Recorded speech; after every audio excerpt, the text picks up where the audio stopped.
Okay, hello everyone, and welcome to another Insights from Women Leaders event. My name is Rola Kaakeh, and I'm the CEO of Salus Vitae Group, and I will be the host for the event.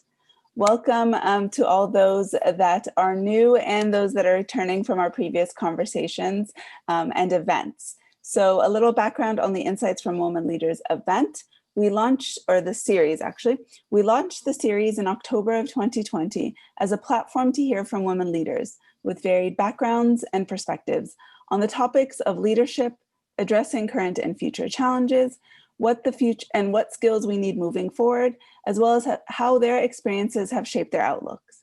Now, the goal of the series is to learn from women thought leaders and decision makers to empower current and future leaders, both men and women, to positively impact their organizations and communities. Now, diversity of thought, experiences, industries, education, and training is important to us, as it highlights the mosaic of perspectives that are represented in different settings that help drive decision-making and positive change. Now, our guests have included various leaders from numerous prestigious and reputable institutions from across the globe. Their backgrounds are diverse, their accomplishments many, and the insights and perspectives they've provided have been extremely valuable. Now, I encourage everyone to check out the recordings of our previous guest leaders if you haven't already done so. They're all available on our website. Now today, over the course of an hour, we're going to ask our guest leader a number of questions. I will start first, and then we'll actually open it up to the audience questions. So please feel free to submit any question that you have in the Q&A box. You can also submit them in the chat, but we tend to look at the Q&A box first. We also encourage you both during and after the event to post your takeaways from the event in the Q&A box and on various social media platforms, and you're welcome to tag us at Salus Vitae Group, because we always love to hear how you benefited from the various insights and perspectives provided by our guest leaders. Now, the session today is recorded and will be available for replay after the event. So now let's go ahead and get started. I'm very pleased to introduce and welcome our guest leader today, Betsy Lane. Betsy is Senior Director and Chief Marketing and Communication Officer of ISPOR, which is the Professional Society for Health Economics and Outcomes Research. She has more than 30 years of leadership experience in healthcare. She built ISPOR's Marketing and Communications Department and led the Society's rebranding campaign and website redesign that was launched in 2018. Previously, Betsy was Senior Vice President of Marketing and Communications for Publicis Touchpoint Solutions, then a division of Publicis Healthcare. Prior to Touchpoint, Betsy worked for several medical communications agencies and led teams that launched a number of new specialty products in oncology, radiology, endocrinology, dermatology, and the CNS markets. She began her career as a pharmaceutical sales representative. Working for Johnson & Johnson, Ortho McNeil Pharmaceuticals, she advanced to divisional manager and product manager roles before moving into medical communications. Welcome, and thank you so much for taking the time to be with us today, Betsy. Thank you, Rola. I'm thrilled to be here. Thank you for inviting me. I'm a fan of the series, so it's really an honor to be here today. Thank you so much. Okay, so you know the drill with a lot of these previous guest leaders as well. We always start out with the same question, especially as we've talked about a little bit, only given a very brief snapshot of your background. But even as you think through and kind of listen to it and think about your career, did you expect to be where you are today? I did not. I always knew I wanted to work in healthcare in some way, shape, or form, but I had no clue what marketing even was. It just wasn't even on my radar. And I got pulled into marketing kind of kicking and screaming when I was promoted when working for Johnson & Johnson into a product management role. And it was surprised. It was just not even on my radar, and thought, it's a good opportunity. It's 2 years. I'll do marketing and then I'll go back out into sales management, and fell in love with it. And it really changed the trajectory of my career. I realized marketing was the first time I just felt like total joy in what I was doing. I always loved working, but marketing just was it for me. So it changed my life, and it really made me learn that I needed to embrace the unexpected I could have easily turned it down, and that would have been like such a mistake. So no, I did not. I thought I would be in healthcare, but never even imagined marketing. So. Yeah. I like it. I think it's also such an interesting field in general. When I started dabbing a little bit more into the marketing world, I was like, this is fascinating. It truly makes the world. But like you said, I think often we think that, oh, it's not something that we might be interested in because we haven't really like immersed ourselves in it. And once you immerse yourself and allowing yourself to do that, I think can make a world of a difference. And for you, definitely changed in terms of your career path from there. So when we touched a little bit again about previously what you've done and kind of where you are today, but as you now then look for the future, keeping an open mind about maybe new opportunities or immersing yourself in new areas, what's in your future? Have you thought much about what you want your legacy to be? So I hope my future is very similar to what I'm doing now, which is communicating in healthcare and communicating messages that hopefully make a real difference in people's lives. And it's funny because, legacy sounds like such a, it just sounds so important, right? But so I wouldn't think of it as a legacy, but I would like to be remembered as somebody who did a great job, who made a difference in people's lives, who communicated valuable messages that help people be healthier. Yeah, I think so when you're saying right now legacy as being a very important thing, do you end up is thinking about it like that make it more burdensome, or are you thinking about it in the sense that it's because what you're saying in terms of how you want to make an impact is very important. So how is it that have you just then began to simplify it as a term in order to make it something more like manageable or achievable, or how is it that because again, I mean, making an impact in people's lives is quite an important endeavor. It is. I don't know. I just don't think about it as a legacy. I think of legacy as something that you look back on after you're done, for one thing. And I'm not done or close to it. And I don't know. It feels like something that the average person doesn't necessarily have. It almost feels like something that you think of people who are in the news have a legacy, right? So I don't think of it that way, but you're right. It is. We all have a legacy with whatever we're doing in our lives and whatever we're putting out there. And especially the importance, and like you mentioned about effectively communicating healthcare information now, I think it's definitely at the forefront in terms of its significance. And I think we all, the general public, even those outside of healthcare, recognizing the importance of delivering clear, accurate information when it comes to that and what is exposed to people. So the significance of it is truly it's felt across the globe, especially now with this pandemic. Have you seen, though, now, based off of your own past and maybe present experiences, has that outlook of what you hope to achieve or how you look into the future, has that changed over time? Have specific experiences kind of shaped that outlook for you? Or is that something that's been pretty consistent across your career? I think it's been pretty consistent.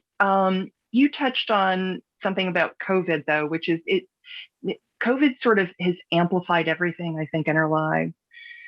And one of the things I think it is really reinforced for me is the importance of healthcare communications, because there's good information out there, and when that good, scientifically based, evidence-based information is followed, it can make a huge difference. It can literally save lives.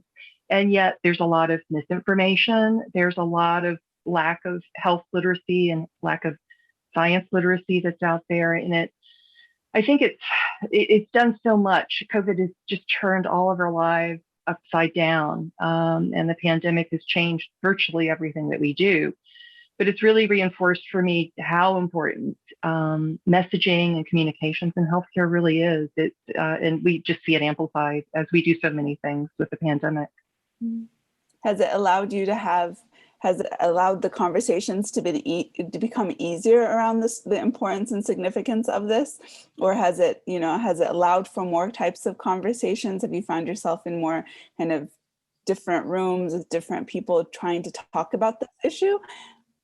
I think everybody's talking about it now, Yeah. right? So yes, everybody. I mean, who thought we would hear herd immunity and epidemiology talked about with friends and family who aren't in healthcare? So it really has. It's permeated everything, and so yeah, it's really elevated the conversation of healthcare communication for sure. Yeah, I don't think I've ever talked as much about the pharmaceutical supply chain to like my friends as I, Yes. friends, I mean, colleagues, yes, but just everyone now wants to know about it, which is, I think, reiterates the significance of it. It does. Now, as you look into the future and as you think about your experiences and everything that you've had and what you're taking with you as you kind of embark on the new, any new challenge that you have. Can you share any maybe failures and or challenges that you experiences that really shaped your outlook in general, and how you're kind of going into new challenges moving forward? That's a great question because I think if you're not failing, you're not living. If you're not failing, you're not doing your job. And if you're not failing, you're not stretching yourself enough. So, and I think it's important to learn from our failures. So yeah, I've had a lot of them over the years, and they're not really a failure. I think if you learn from them and if you pick yourself up and go on and don't let it stop you, it's really easy to let the failure stop you. And I think recognizing that we all have them is part of being human. It's part of just being out there and moving forward.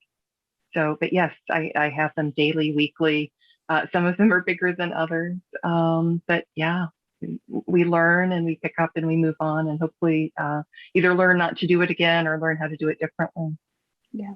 And that's powerful, especially as you're thinking about the future in terms of not letting it stop you. I think that's a very great take home point, that it's going to happen. Take your lessons from it, learn from them, but also complete that thought without letting it stop you, because you do want to move forward into whatever challenges that you have. Of course, the pandemic, I think, has been something that's been on everybody's mind lately with everything. But as you think of more of the optimistic side of the future, what excites you about the future? And I am an optimist. So I'm actually really excited about the future. And again, the pandemic has shifted so much in our lives, but I'm so excited about the vaccine. I think we all know life will never be totally the same as it was before. But just being able to not be completely homebound is going to be huge. So, yeah, I'm excited about the future. I'm excited about being able to interact with people once again, be it with masks on or not. I'm excited that we can hopefully learn from COVID. And what I mean by that is there have been so many things that have been part of our world that just were easy to ignore or weren't as in our face, that COVID has really brought forward, from health inequities. COVID has really impacted women more so than men. And I'm seeing a lot of articles about projections of what that is going to mean, 2 years, 3 years, 5 years, 10 years out, where women have pulled themselves out of the workforce to be caretakers, which, we often end up being. So I'm optimistic. And part of that optimism is that we take what we've learned, we take what COVID and the pandemic has really revealed and brought to the forefront, and hopefully learn from it and make the world better. Yeah. I like it. The point that we're not going to necessarily be going back 100% to how we were. So this is an opportunity to, like you mentioned, take those lessons and redesign a post-pandemic world that is much better. We don't want to strictly mirror what we had before because of the points that you had made, right? So I think that, yeah, there's definitely excitement there with regards to that. Now, many of our attendees often think about their own challenges that they're going to embark on for the future, what they're working on, all these various challenges that we currently have and will likely continue to have into the future. And so as you think about skill building or what tools we need moving forward, what are some things that you would recommend as people start thinking about with regards to building their own skills or what tools we use. Yeah, and I think digital is really key. I think, we all thought we were in a digital world before the pandemic, and then we started living our lives on it. And I think constant learning. You never stop learning. And nor should we. It's pretty exciting to be able to, master something and then get even better at it, or learn something totally different and something totally new.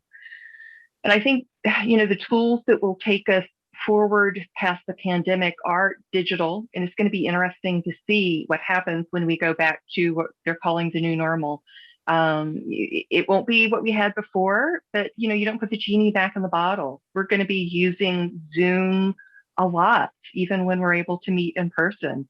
So yeah, I think constant learning, embracing digital, and putting yourself out there and just learning new things.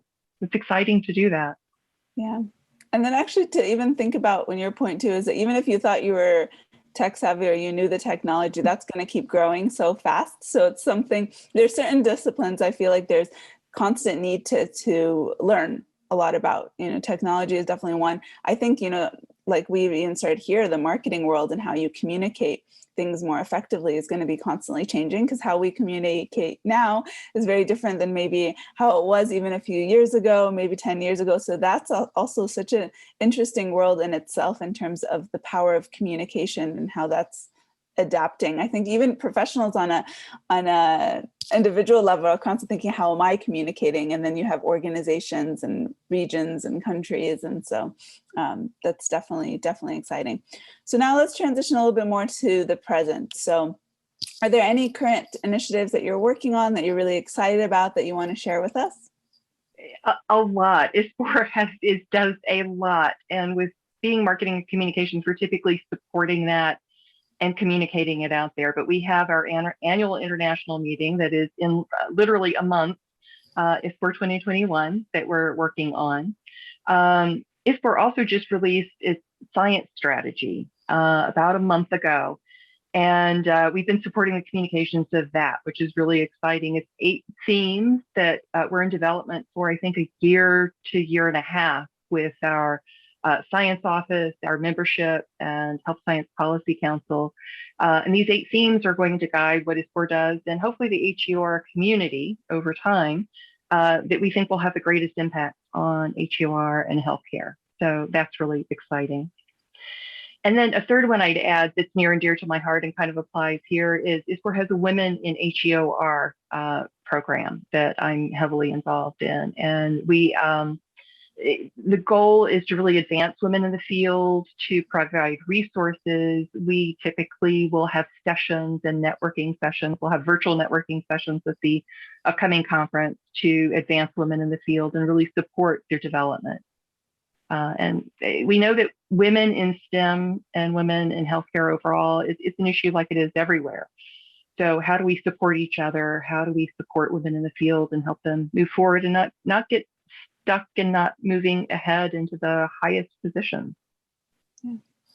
That's definitely an interest of ours as well.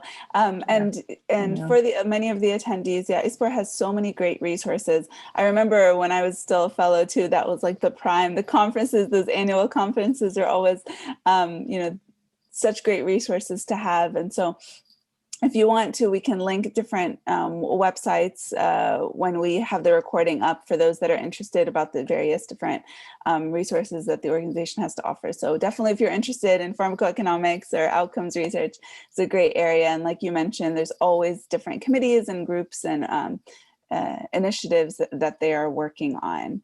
Now, let's talk a little bit about during the pandemic. So obviously, the organization has been providing various different resources and conferences for so many years. Has there anything that's been very specific that has resulted from the pandemic that the organization has done for the past year?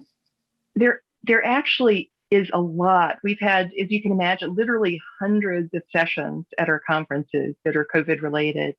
Our webinar series has a number of COVID webinars, and we had a series of 5 COVID specific webinars. So tremendous number of resources. We have a COVID member community, and we have a COVID news page that shares different links and has an opportunity for members to share what they're doing that's COVID-related research and share within the community there. So yeah, as you can imagine, a lot of the research, period, in healthcare overall, and certainly within HER, has really veered to COVID-related issues. So that's definitely impacted ISPOR as well. Now, the pandemic is a challenge and an obstacle that has kept many people up at night this past year. But are there any other challenges that you are constantly thinking about, maybe obstacles that keep you up at night? I actually sleep pretty well. Okay, that's good. We advocate for good sleep. We're not. You should not be not sleeping, but self-care is good. But yes, I think the biggest thing is just prioritizing everything. There's always so much to be done. And there's a Peter Drucker quote that I don't remember exactly, but I remember when I first read it, I thought, oh my gosh, that just totally changes how I look at what I do in my work life, which is we spend most of our work life doing things reactively, handling the emails that come in and the calls that come in and kind of the squeaky wheels. And what we should be doing is really looking at those things that will make the most difference in the organization. And that's often very different from how we spend our days. So I try and focus on that. So it's like prioritization and really trying to make sure I'm spending my time doing the things that will make the most difference, that will serve the most people. So I guess if anything keeps me up at night, that would be it. That's nice. So then do you find yourself like self-reflecting at the end of the day about how you allocated your time that day to like what was important, or how does that tend to look like? Does that mean that you plan your next day a little bit differently, or? Yes. And I wish I could say I did it as routinely as a daily practice. I think that's good to do. And sometimes I do it daily. Often it's when I find myself getting caught up in, where I feel like I may be doing things that aren't moving the mission forward, that aren't moving the objectives forward. And that's where I try and take a step back, take a deep breath, and just really look at, where am I spending my time? And it's not that, you have to answer the email. That's not what I'm saying. It's not that you just ignore people reaching out to you, right? But it is easy to get caught up in the whirlwind of everything that's kind of coming in at you, as opposed to being proactively really self-directed on what are those things that are going to make the most difference? Am I doing the things that are going to achieve the mission? Am I doing the things that are going to achieve the objectives that I'm going to be doing this year? So it's not quite as self-reflective as daily, but it would be a good practice. But yes, I definitely try and do that on a routine basis.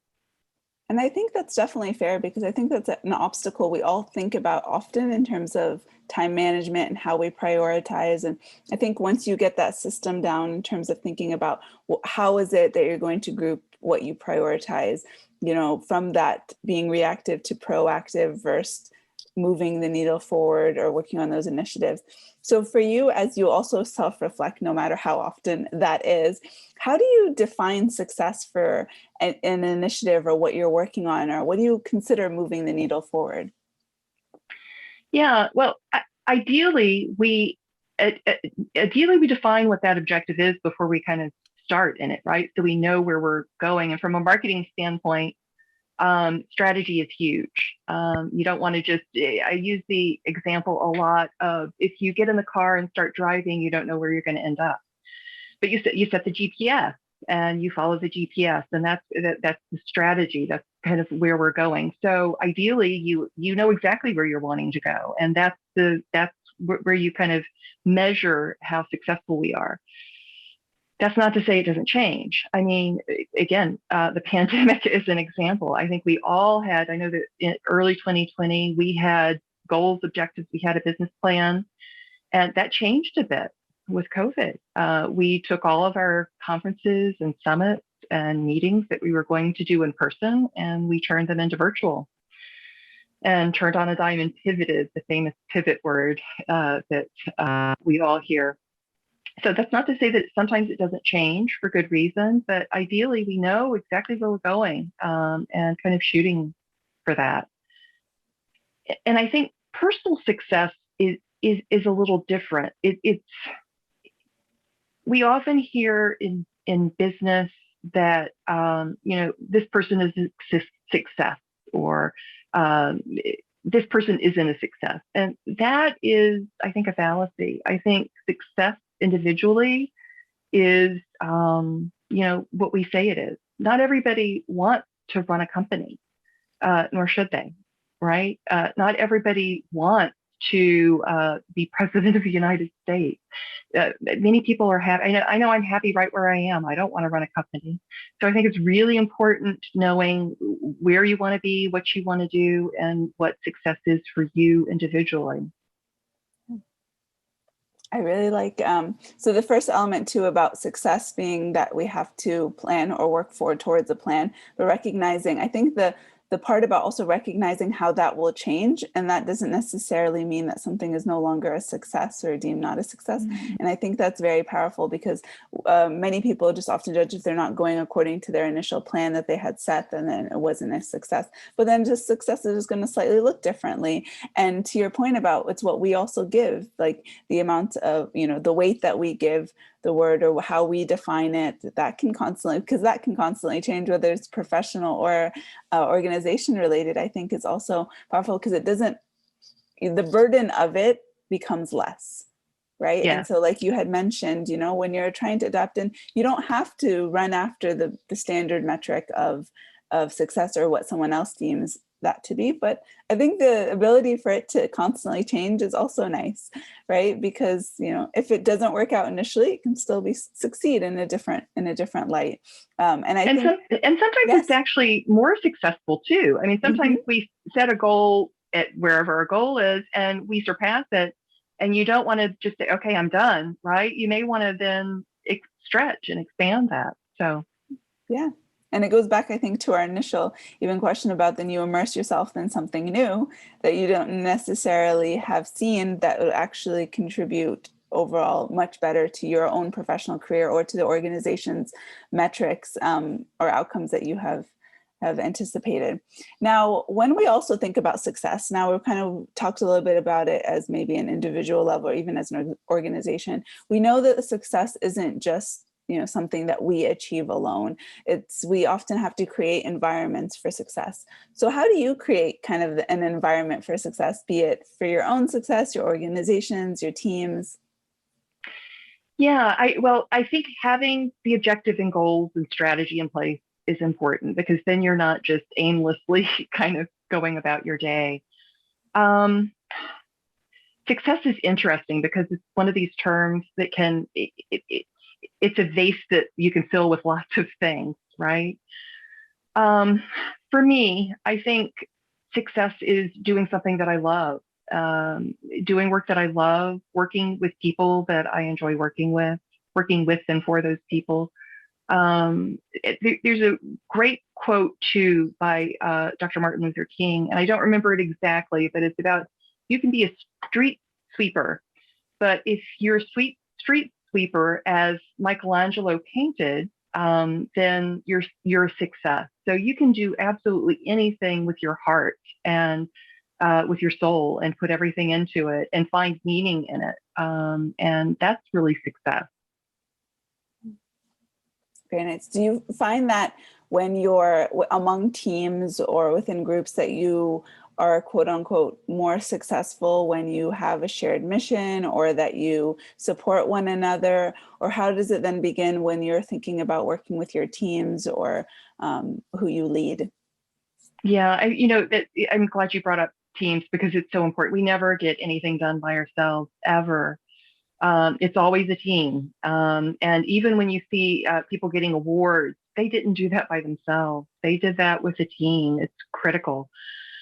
So yeah, the team is everything. And then having the right team, having the right people in place, and having those people that you're working with and for that you really respect and appreciate and trust, and working towards that shared mission. I think mission is everything. And we all, hopefully we all work for something other than just to get a paycheck. That we're doing something in the world that is, making it better, something that's bigger than ourselves. And that's what really makes the difference for me, and I think so many people. Now, as leaders, like you had mentioned, we know that the teams play such an integral part. I love that you said that even when you think about awards or any sort of outcome metrics that an organization achieves, right? They don't do that alone. But when you're also thinking about that, I think support comes to mind a lot in terms of recognizing when an individual needs help or support, and how they go about asking for that. So for you, what does support look like? How do you start having those conversations around needing support when you do? And maybe really what advice can you provide with regards to asking for support for many of our audience members? That's a really important question, because I think women especially have a hard time asking for support. We think we should be able to do it all, know it all, do it by ourselves. And that's just not the case for anybody. So I think it's recognizing that we all need support, and we all give support, hopefully. It's a two-way street. So yeah, having frank conversations with those that we report to and those that we work with when we need the help and need the support, and being willing to provide the same. It's supporting each other. And I think the biggest thing for women is recognizing that it's a very gendered thing. I think that women are less likely to ask for support, perhaps, than men might be. And that it's not only okay to do that, but you have to do that. We all need the support. We all need to give the support when it's needed as well. So really important question. Yeah. I love the generosity aspect of your response as well, right? Because we often think that, especially as if you're someone that thinks, well, I don't want to bother someone or take from their time, or those different elements too of being hesitant to ask for support. But when you also think that because you're willing to give, right, and provide that support, and because it's a continuous process, so it's not just sometimes a one time everything, support is something that you're going to constantly need. I think it allows people also to open up more for that, because then you also have that generous aspect to it.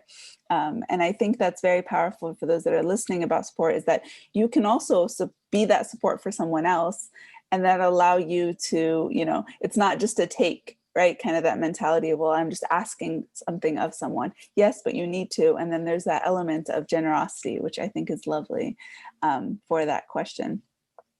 Now let's talk a little more about leadership and mentorship in general. So we ask all of our guest leaders a question that is, how do you describe a leader? And the response is expected in less than 2 sentences. And so you said strong leaders are passionate about their organization's mission and understand the critical role that their team members play in realizing that mission. Can you elaborate a little bit more on this, and what's really shaped your outlook of this?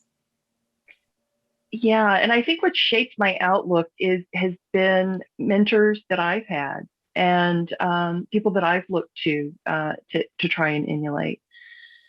I know that for me personally, mission is really key, and improving healthcare decisions is ISPOR's tagline, and it's a shortened version of our mission.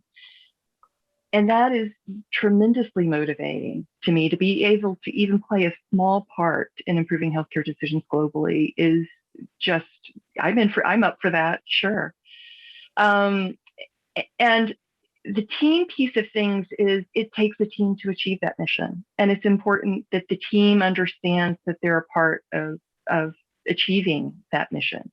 Nobody does anything alone. We were talking about that a moment ago, but nobody does anything alone. You have to have a team to do that. So, yeah. And I think what has informed me, I've really had the pleasure of working for some amazing leaders, and they have always been dedicated to the mission, and they've always made sure that everybody working for them understood the mission and their role, and their important role, that it's just not going to happen without them. So yeah, I don't know if that answers your question. Yeah. For sure. And I think that there's different elements of what we take from leaders, right? We learn a lot from great leaders and bad leaders, but the fact that we also have to focus so much, and that general theme of what you had mentioned about with the really great leaders of having that vision and that mission, and then and having a plan to execute on that, for sure. But I think that that is something that seems to have really been important to you, which is kind of that vision, ultimate mission over of an organization, recognizing how we're going to make sure that all the team also has that same mission. So I think that is great there. Do you believe, as kind of within your own career, and you've worked with professionals from different sectors or different backgrounds, do you believe that leadership in healthcare is different than other sectors? I think the actual leadership itself is very similar. I mean, good leadership qualities are good leadership qualities. I do think that healthcare is really unique, though, because almost to a T, everybody I know who has worked in healthcare for any length of time is very intentional about, they want to work in healthcare. They're dedicated to it. They are passionate about it. And I think that's something fairly unique to healthcare too. I'm not sure if it's, I'm not sure if you see that in every industry, but those that I've worked with in healthcare are so committed to, no, I'm in healthcare. That's where I work. That's where I'm staying. So, but I think the leadership qualities themselves are really very similar, and healthcare obviously has its very unique qualities, but the leadership qualities themselves, I think, are the same. Do you find that from a communication strategy perspective, that how you communicate messages within maybe the healthcare arena is different, or the healthcare sector is different than others? Or do you find also the basic structure of communication strategies is also consistent? I've never worked in communications outside of healthcare. I've really been in healthcare my entire career. But I think it's similar to leadership. There's certain kind of our brains are all wired the same way, right? So communications to some degree has similar aspects to it, whether it's healthcare or not healthcare. Again, I think though healthcare is unique because the messages that we can get or not get from that can literally, save our lives or not, or impact our quality of life very significantly. So I think healthcare messages have to be more intentional to break through. I think there can be more of an interest in it if somebody who's suffering from a disease, they're very interested in hearing the message about that because they want answers. They want to understand what they're going through. So yeah, healthcare is unique in that aspect. We know that it has such an impact on people. Everybody's a patient at some point in time.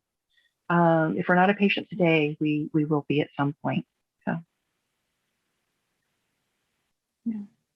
So on the topic of leadership in general, and as we think about what similarities there are, kind of the basics of good leaders, there's also, the topic has just been talked about, and we talk about it all the time, and we've talked about it for years, and there's hundreds of thousands of books on leadership. But what do you think we're getting wrong about leadership?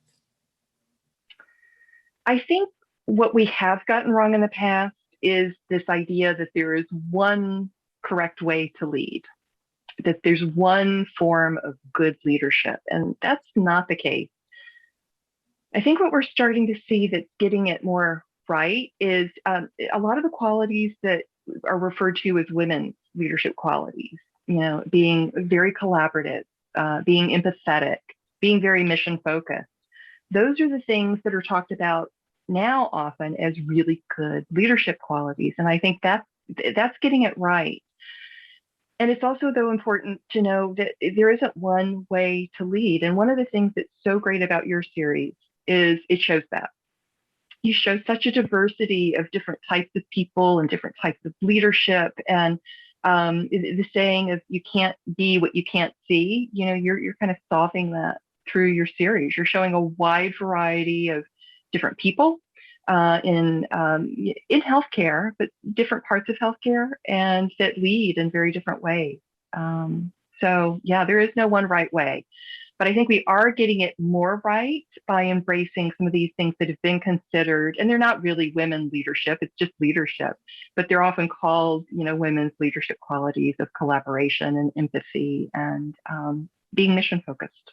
Yeah, yes, for sure. Well, thank you for those comments. It's definitely something that we're striving to do in terms of highlight the different thought processes and perspectives and backgrounds that people bring in, just to show that that is extremely valuable and can be used in various different settings to ultimately achieve what we all want, which is to improve various outcomes and make this place a better place, for sure. And I think that as you mentioned too, although we talk a lot about women leaders, right? Many of the elements that we describe are pertain and applicable to both men and women leaders, because it goes across the board.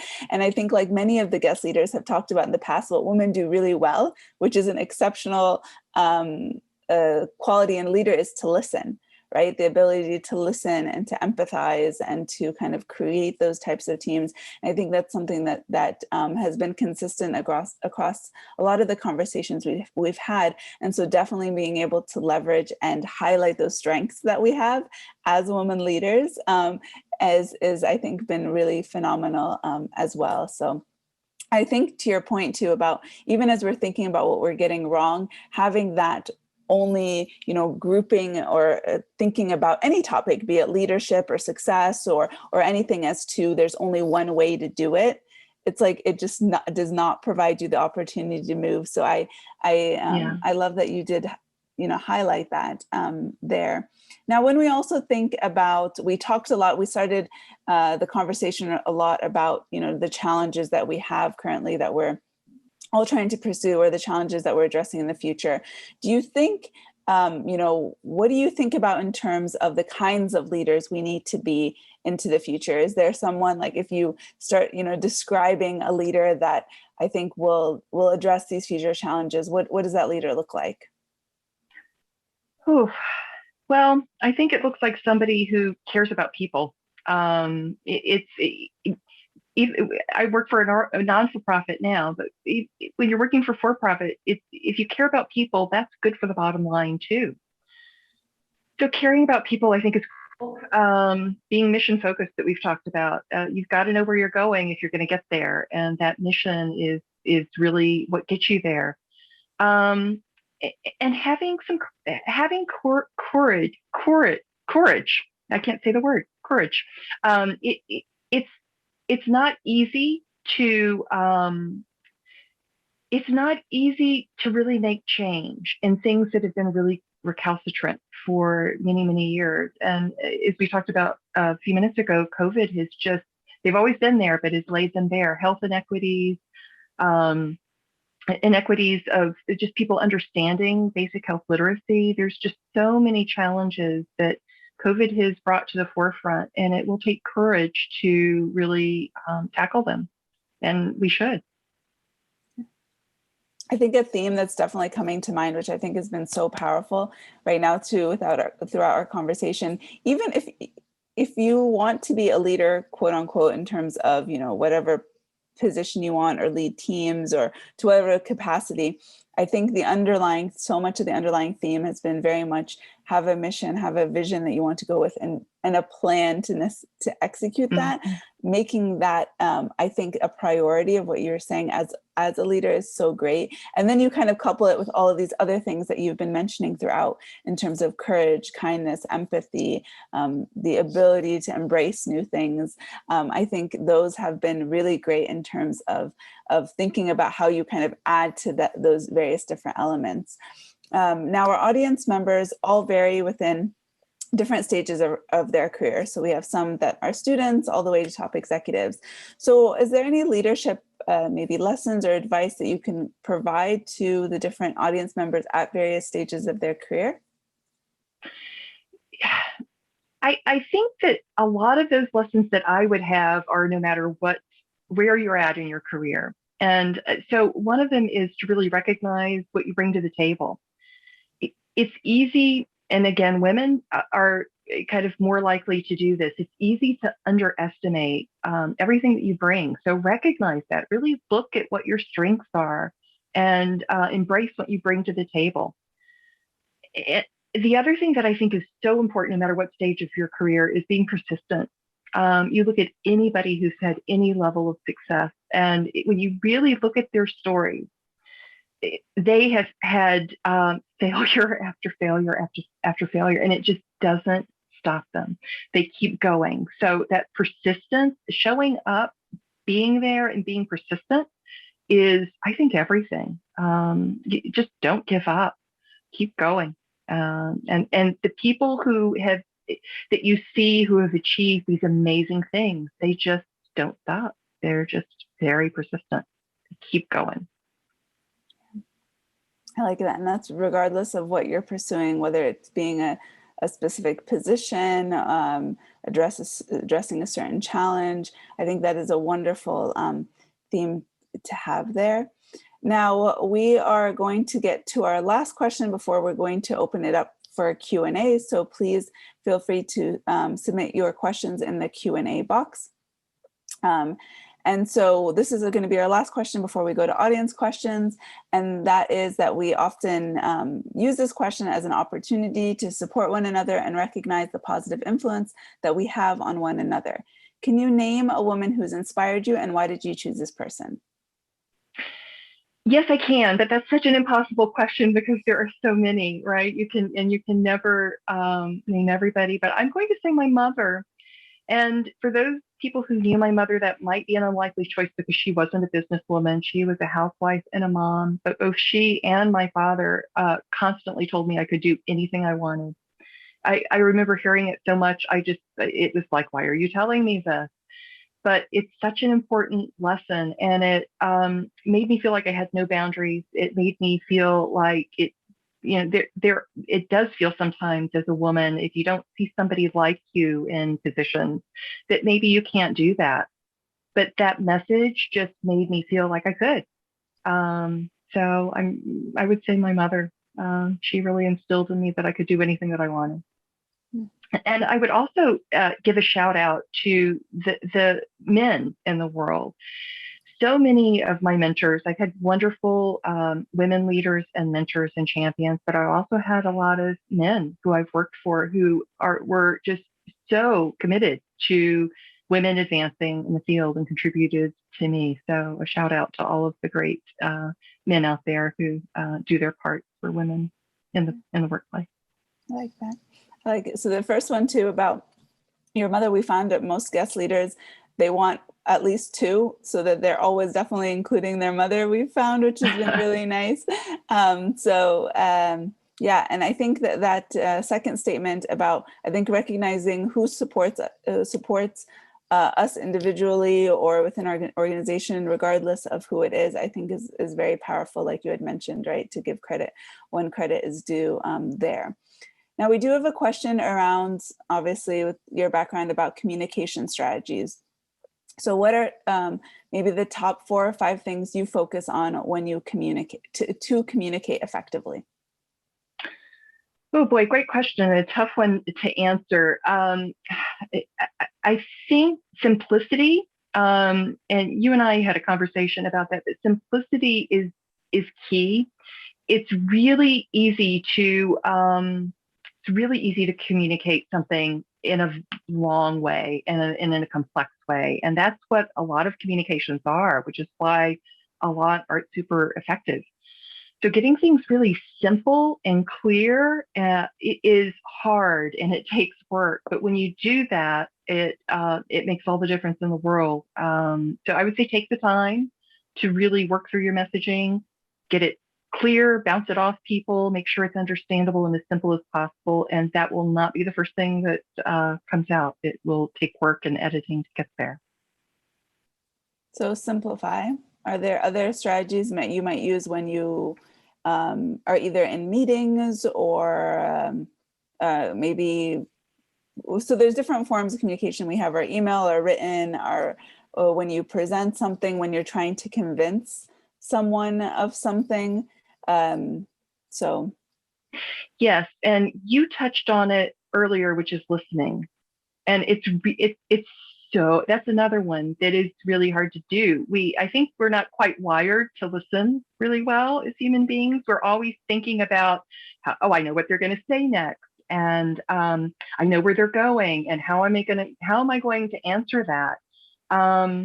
And it's really hard to listen. But I think really listening, if it's a two-way communication where you're not just kind of broadcasting, really listening to the other person or other people and checking in to see if you heard what they said is really hard, and it's a skill, and it's critical.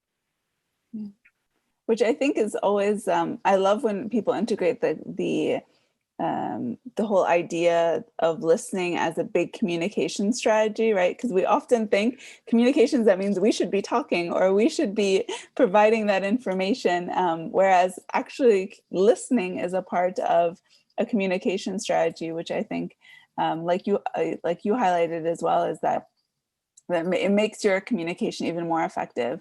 So I think we do have another question about, and I think it kind of draws a line, it draws similarities with regards to communication strategies, but the whole idea of strategies to convince someone that has a different view than you. Is there specific, I think right now, because we do live in a time where people have very polarized views or are looking at things very differently. So how do you embrace that, or how do you begin to address that so that you can address the challenges that many of these challenges have people with different views as well? That is such a great question, and we do seem like we're so polarized in so many ways. Before the pandemic, politically, and then during the pandemic, you have some people who are concerned about getting a vaccine, and I actually have been really trying to read a lot about this, because it's one of the I think the way not to do it is what we often see on social media, which is people kind of barking at each other about how they're wrong and why they're wrong and why I'm right. That doesn't convince anybody of anything.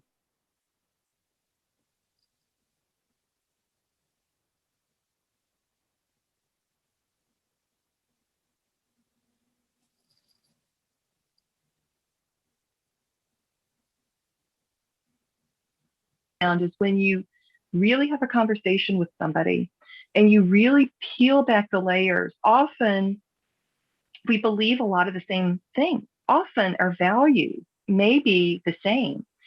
And you look at vaccines, for example, usually our values are the same. We want to end up out of this healthy, right? But how do we get there?